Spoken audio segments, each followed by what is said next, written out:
Hi everyone, कसे आहात सगळेजण? तर आत्ता वाजलेले आहे 11:30 आणि आज मी मटन करी बनवणार आहे. तर मी तुम्हाला मटन करीची रेसिपी दाखवणार आहे आणि आजची जी मटन करीची रेसिपी आहे ती थोडीशी वेगळी आहे. तर तुम्ही व्लॉगमध्ये कंटिन्यू राहा, मी तुम्हाला रेसिपी दाखवते.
तर गाईज आता मटण बनवून झालेलं आहे आणि आज तुम्हाला मी एक सांगते की माझ्या आहोंचा बड्डे उद्या 14 जुलै आहे आणि त्यांचा बड्डे. तर आज मी त्यांना सरप्राईज देणार आहे. तर मी डेकोरेशन वगैरे पण करणार आहे घरात. तर त्यांना माहिती नाही आहे की मी डेकोरेशन वगैरे करेल किंवा काय, हे काहीच त्यांना माहिती नाही. मी हे सगळं गपचूप करणार आहे डेकोरेशन आणि त्यांचं रिॲक्शन बघणार आहे की त्यांना डेकोरेशन आवडतं आहे का नाही आवडतं आहे. त्यांना सरप्राईज आहे माझ्याकडून. तर आता मी थोड्याच वेळाने डेकोरेशन करायला, म्हणजे डेकोरेशनचं सामान आणायला मी पहिली चालले. मग डेकोरेशनचं सामान आल्याच्या नंतरला मी डेकोरेशन करायला घेईल. तर मी तुम्हाला दाखवेल मी कसं डेकोरेशन करते. तर व्लॉगमध्ये तुम्ही कंटिन्यू राहा. गाईज आता 9 वाजत आलेत आणि मी आता डेकोरेशन करायला घेते, कारण की ते कधी पण येतील, 10:30-11 वाजतील त्यांना यायला. तोपर्यंत मी फटाफट डेकोरेशन करून घेते. तर चला मी तुम्हाला दाखवते मी कसं डेकोरेशन करते ते.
तर गाईज मी डेकोरेशन केलेलं आहे आणि मला जास्त डेकोरेशन करता आलं नाही कारण की बाळ माझं रडत होतं.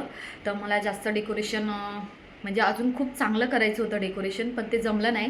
पण मी जेवढं पण डेकोरेशन केलं ते मी तुम्हाला दाखवते. सिम्पल आहे पण खूप छान वाटेल तुम्हाला.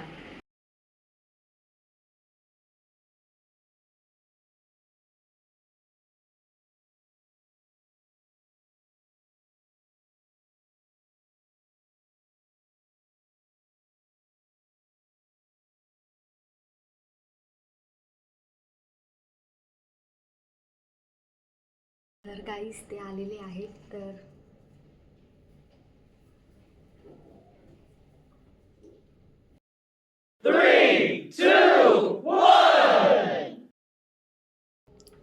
डोळे बंद बंद, हळूहळू या. डोळे बंद.